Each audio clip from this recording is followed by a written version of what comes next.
شروع اللہ کے پاک نام سے جو بڑا مہربان نہایت رحم والا ہے۔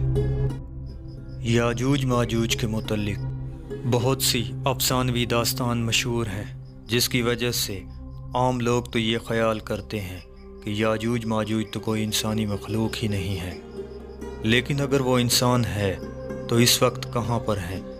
سائنس کے اس جدید دور میں جہاں زمین کا کونا کونا چھان لیا گیا ہے، مگر اب بھی یاجوج ماجوج نہیں ڈھونڈے جا سکے۔ آخر کیوں؟ کیا یہ بات درست ہے کہ یاجوج ماجوج کی قوم حضرت حوا کے بغیر ہی حضرت آدم علیہ السلام کے نطفے سے پیدا ہوئی تھی؟ آئیے آج ہم یاجوج ماجوج کی قوموں کا ذکر قرآن و حدیث کی روشنی میں کرتے ہیں۔ سب سے پہلے تو بات کرتے ہیں کہ ان قوموں کی تخلیق کیسے ہوئی۔ مختلف روایات اور تاریخی کتابوں سے جو ثابت ہے وہ یہ ہے کہ یاجوج ماجوج دو قبیلے تھے جو کہ حضرت نوح علیہ السلام کے بیٹے یافس کی اولاد میں سے تھے۔ یاجوج اور ماجوج دو سردار تھے۔ یہ انسان اور کافر ہیں۔ یہ جس جاندار کے پاس سے گزرتے اسے کھا جاتے تھے۔ یہ موسم بہار میں اپنے گھروں سے نکل کر سارا سبزہ کھا جاتے اور خشک چیزیں اٹھا کر لے جاتے تھے۔ ان کے پنجے اور دانت درندوں جیسے اور ان کے بال اتنے لمبے ہیں کہ جسم چھپا لیتے ہیں۔ اس وقت دنیا میں ہماری آبادی کے ایک انسان کے بدلے یاجوج ماجوج کی قوم کے 10 افراد موجود ہیں، یعنی یاجوج ماجوج کی قوم ہم سے 10 گنا زیادہ ہیں۔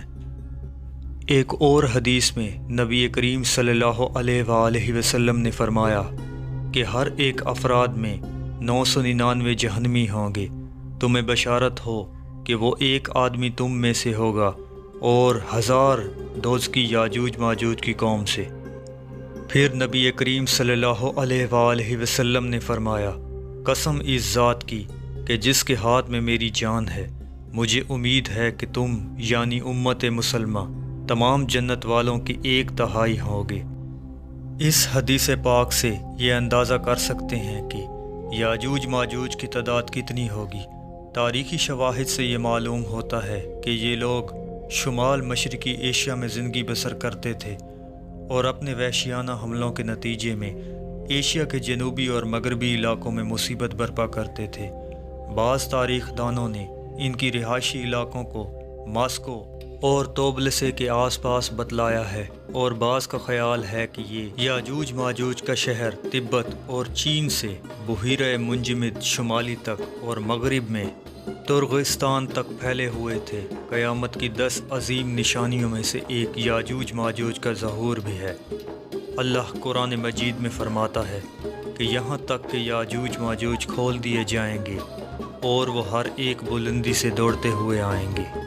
یاجوج اور ماجوج کا وجود ذوالقرنین کے عہد سے تعلق رکھتا ہے۔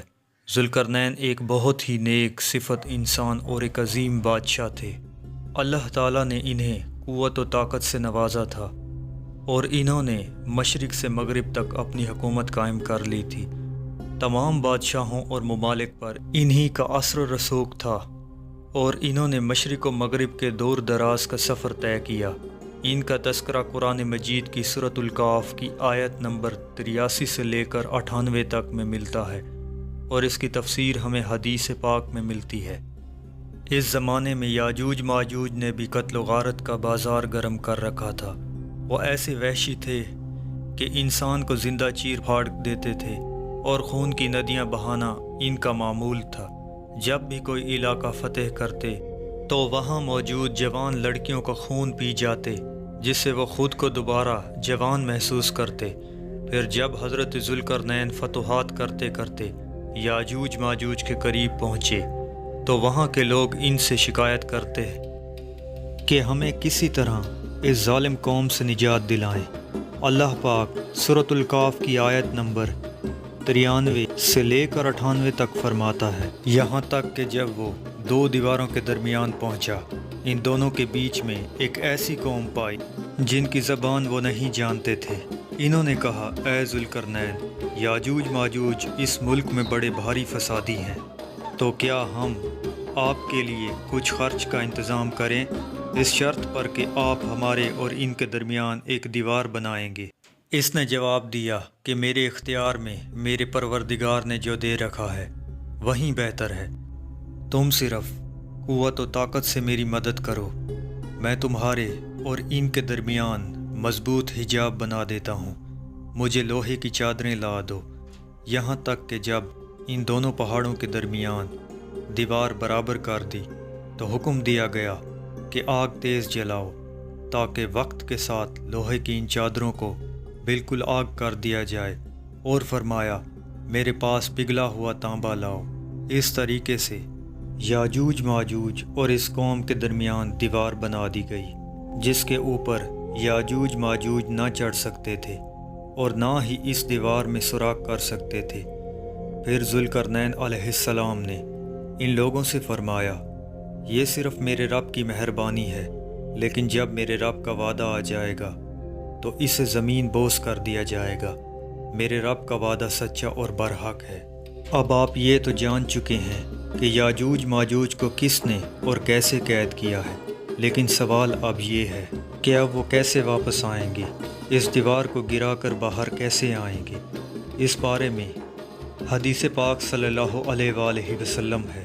نبی پاک صلی اللہ علیہ وآلہ وسلم نے فرمایا یاجوج ماجوج ہر روز اپنی دیوار کھودتے ہیں، یہاں تک کہ جب قریب ہوتا ہے کہ وہ دیوار کے آخری کنارے تک پہنچ جائیں، اتنے میں سورج کی روشنی ان کو دکھائی دیتی ہے، جسے دیکھ کر جو شخص ان کا سردار ہوتا ہے وہ کہتا ہے کہ اب لوٹ چلو، کل کھودیں گے۔ چنانچہ اللہ تعالیٰ اپنی قدرت سے اس دیوار کو رات بھر میں پھر ویسے ہی مضبوط بنا دیتا ہے جیسے وہ پہلے تھی، یہاں تک کہ جب ان کی مدت پوری ہو جائے گی اور اللہ تعالیٰ کو ان کا خروج منظور ہوگا تو وہ عادت کے مطابق دیوار کھودیں گے، اور معمول کے مطابق دیوار کے آخری حصے پر پہنچنے کے بعد انہیں سورج کی روشنی دکھائی دے گی، تو اس وقت ان کا سردار کہے گا اب لوٹ چلو، انشاءاللہ کل کھودیں گے، یعنی وہ لوگ انشاءاللہ کا لفظ کہیں گے۔ چنانچہ اس دن وہ لوٹ جائیں گے اور دیوار اسی حالت پر باقی رہے گی جیسے وہ چھوڑ کر گئے تھے، پھر وہ صبح آ کر اسے کھودیں گے اور اسے کھود کر باہر نکل جائیں گے۔ محدثین اور مفسرین میں یاجوج ماجوج کی قوم اور ذوالقرنین کی دیوار کے حوالے سے بہت سے اختلافات پائے جاتے ہیں۔ اب تک 5 ایسی دیواریں سامنے آ چکی ہیں جن کے بارے میں قیاس کیا جاتا ہے کہ ان کے پیچھے یاجوج ماجوج کو قید کیا گیا تھا۔ ان میں سے ایک دیوار چین بھی ہے، لیکن یہ آج کل کے مسالے سے بنی ہوئی ہے، اس میں تانبا اور لوہا نام کی کوئی چیز نہیں ہے۔ یمن میں دیواریں مارب کے بارے میں بھی صد ذوالقرنین ہونے کا گمان کیا جاتا ہے، لیکن یہ سیلاب روکنے کے لیے بنائی گئی تھی۔ کفکار میں دریائے خضر اور بحیرہ اسود کے درمیان دیوار کی طرح کا پہاڑی سلسلہ شمال اور جنوب کو الگ کرتا ہے۔ یہاں ایک لوہے کی دیوار بھی نظر آتی ہے جس کے بارے میں لوگ قیاس کرتے ہیں۔ ایک صحابی نے رسول اللہ صلی اللہ علیہ وآلہ وسلم سے عرض کیا کہ میں نے اس دیوار کو دھاری دار چادر کی طرح دیکھا ہے جس کی ایک دھاری سرخ ہے اور ایک کالی ہے۔ اس پر آپ صلی اللہ علیہ وآلہ وسلم نے فرمایا واقعی تم نے اس کو دیکھا ہے، باقی یہ دعویٰ کہ سائنس کی ترقی کی وجہ سے اب دنیا کا کوئی کونا چھپا نہیں ہے، یہ دعویٰ غلط اور بے دلیل ہے۔ جس دیوار کی اور جس قوم کی حق تعالیٰ نے خبر دی ہے وہ صحیح اور درست ہے، اور اس پر ایمان لانا واجب ہے اور اس کی تصدیق کرنا فرض ہے۔ ہو سکتا ہے کہ ہم کو اس دیوار کا موقع اور محل معلوم نہیں ہو۔ اب یہ سوال پیدا ہوتا ہے کہ پہلے دجال کا ظہور ہوگا یا پھر یاجوج ماجوج کا۔ حدیث پاک صلی اللہ علیہ وآلہ وسلم کے مطابق اس وقت یاجوج ماجوج کا ظہور ہوگا جن کو کبھی شکست نہیں ہوئی ہے۔ یاجوج ماجوج ہر بلندی سے پھیل جائیں گے۔ جب یاجوج ماجوج ظاہر ہوں گے تو اتنی زیادہ تعداد میں ہوں گے کہ ان کا پہلا گروہ ہی بحیرہ تبریہ کا سارا پانی پی جائے گا، اور جب ان کا آخری گروہ بحیرہ تبریہ پہنچے گا تو گمان کرے گا کہ کبھی یہاں پانی ہوتا تھا۔ زمین کو فتح کرتے کرتے وہ بیت المقدس تک پہنچیں گے تو کہیں گے کہ ہم نے ساری دنیا فتح کر لی۔ اب آسمان کو بھی فتح کیا جائے گا تو وہ آسمان پر تیر پھینکیں گے جو خون آلود ہو کر واپس آ جائے گا۔ یاجوج ماجوج کہیں گے کہ ہم نے آسمان بھی فتح کر لیا۔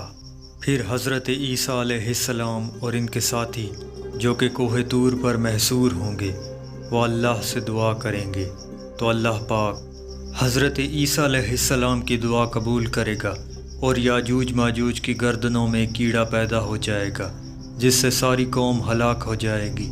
ہر طرف یاجوج ماجوج کی لاشیں ہوں گی، گندگی، بدبو اور خون کی ندیاں بہہ رہی ہوں گی، یہاں تک کہ زمین پر پیر رکھنے کو جگہ نہیں ملے گی۔ پھر حضرت عیسیٰ علیہ السلام اللہ پاک سے دعا کریں گے تو اللہ پاک بڑے بڑے پرندوں کو بھیجے گا جو ان کی لاشوں کو اٹھا کر کہیں دور چلے جائیں گے۔ دنیا میں قحط پڑ جائے گا کیونکہ وہ سارا پانی پی جائیں گے اور ساری فصلیں کھا جائیں گے۔ رسول پاک صلی اللہ علیہ وآلہ وسلم نے فرمایا، اس ذات کی قسم جس کے ہاتھ میں میری جان ہے، زمین کے جانور ان کا گوشت اور چربی کھا کر خوب موٹے ہوں گے۔ جب پرندے ان کی لاشوں کو اٹھا کر لے جائیں گے تو ان کے تیر کمان اس مقدار میں زمین پر ہوں گے کہ مسلمان ان کے تیر اور کمان سے 7 سال تک ایندھن جلا سکیں گے۔ اس کے بعد اللہ پاک ایسی بارش برسائے گا کہ سب کچھ اس میں بہہ جائے گا اور زمین ساری دھل کر پاک ہو جائے گی۔